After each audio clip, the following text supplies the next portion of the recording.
형제자 여러분 안녕하세요. 오늘은 9월 25일 화요일 십자가를 외면한 성을 위한 애국이라는 제목으로 누가복음 23장 26절부터 32절까지를 묵상합니다. 26절 그들이 예수를 끌고 갈 때 시몬이라는 구레네 사람이 시골에서 오는 것을 붙들어 그에게 십자가를 지워 예수를 따르게 하더라.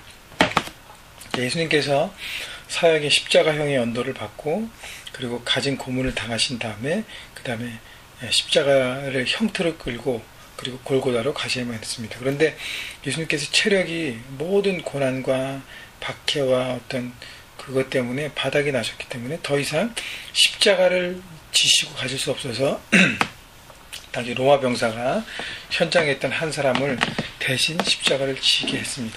그 사람이 바로 구레네 출신의 사람 시몬이었습니다. 구레네는 북아프리카 해안 도시예요. 거기서 온 유대인의 명절에 어떤 이유로 왔는지 모르겠어요. 그러니까 구레네 출신의 디아스포라 유대인이었는지 아니면 그냥 흑인이었는데 방문자로 와서 무슨 장사하러 온 건지 모르겠지만 정확하게는 잘 모르지만 그러나 예수님의 십자가를 대신 진 사람이 되었습니다. 자, 그가 자원하는 마음이 아니고 끌려와서 했지만 그 자리 그 시간에 왜 그가 거기 서 있는가? 바로 그것도 하나님의 뜻이었다는 것이죠. 한 사람을 통해서 북아프리카를 변화시키게 하는 놀라운 일들이 있었다는 것입니다. 자, 제자들도 다 떠났어요. 많은 사람이 다 떠났어요. 예수님께 십자가 지실 때. 그러나 예수님의 십자가 그 현장에 가장 가까이에서 예수님의 숨결을 듣고 호흡을 보면서 처음엔 억지로 십자가를 졌지만 지는 과정 가운데 이분이 죄 없이 모든 인류를 위해서 처절하게 선택하시고 죽으신 하나님의 아들이라는 것을 그는 깨달았습니다. 그래서 나중에 기록에 보면 바울이 이 구레네 시몬의 와이프와 아내와 그 다음에 아들 루포에 대한 언급을 합니다. 바로 그들도 하나님의 사람으로 자기 영향들을 감당하는 하나님의 사람이었다는 것입니다. 결국은 어찌됐든 하나님 앞에 십자가를 지면서 예수님을 만나게 되고 그 만남을 통해서 하나님의 사람이 되어서 자신의 현장에서 복음을 나누는 하나님의 사람이 되었다는 것입니다. 여러분, 우리가 어떤 우연을 통해서 주님을 만날지 모르지만 그것이 우연이 아니라 하나님의 섭리 안에 있다는 것을 깨달으시기 바랍니다. 또 하나는 뭐냐면 이 디아스포라 아프리카 출신의 한 사람을 하나님께서 쓰셔서 일하시는 모든 것을 보면서 똑같은 시몬이라는 이름을 가진 예수님의 가장 측근의 제자 베드로, 시몬 베드로는 어떻게 해요? 예수님을 떠났습니다. 배신했습니다. 그러나 이방 출신의 구레네 시몬은 예수님의 십자가를 지는 놀라운 역할을 감당하는 것이죠. 그렇기 때문에 여러분, 자만심은 버려야 된다는 거예요. 주님, 저는 절대로 부인하지 않고 주님만 따를 것입니다. 우리가 인간이기 때문에 넘어질 수 있습니다.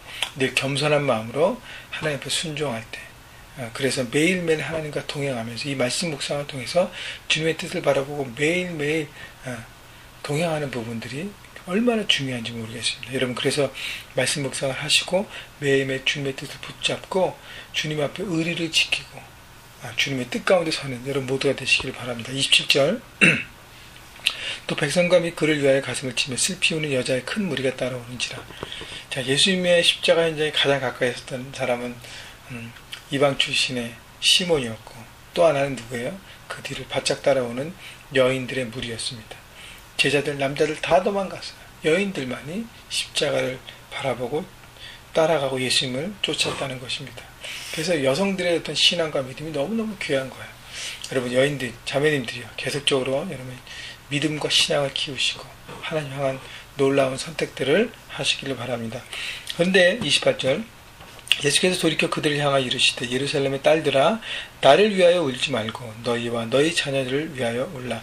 자, 예수님께서 이제 너희들이 울어야 될 것은 나와 내 미래가 아니라 너희 미래를 위해서 기도하라는 것이죠. 결국 뭐냐면 예루살렘이 하나님을 반역하고 영적으로 무너지고 있기 때문에 결국 멸망과 심판이 올 것을 예수님은 예고하시는 것입니다. 그렇기 때문에 너희 자녀들 눈물로 기도하고 그들이 올바로 하나님의 사람으로 살 수 있도록 하라는 것이죠. 집중해야 될 부분이 뭔지를 가르쳐 주십니다.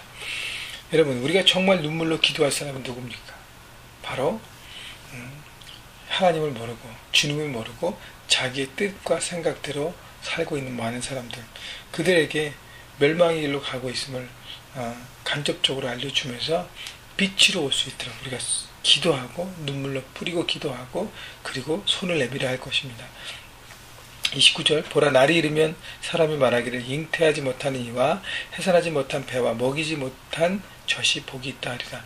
결국 어린 자식들이 없는 게 더 복이라는 것이요. 심판의 때는 얼마나 고통스럽고 얼마나 아이들이 어렵겠습니까. 그 심판의 때가 올 것임을 구체적으로 말씀하시는 거고요. 30절 31절도 같은 맥락입니다. 그때 사람이 산들을 대하여 우리 위에 무너지라 하면 작은 산들에 대하여 우리를 덮으라 하리라. 결국 모든 것이 무너지는데 산이 무너진다는 것은 뭐예요? 가장 견고한 것, 인간이 바라볼 수 있는 가장 견고함과 믿음의 대상들이 무너지는 것이죠. 결국 멸망의 때는 인간들이 믿고 의지하는 모든 것들이 무너진다는 것이죠. 바로 하나님을 향한 반역의 결과입니다. 결국 하나님을 저버리고 자기가 믿고 있는 대상과 그것을 붙잡고 살아가는 모든 삶의 최후를 보게 되는 것입니다. 푸른 나무에도 이같이 하거는 마른 나무에는 어떻게 되려 하시니라.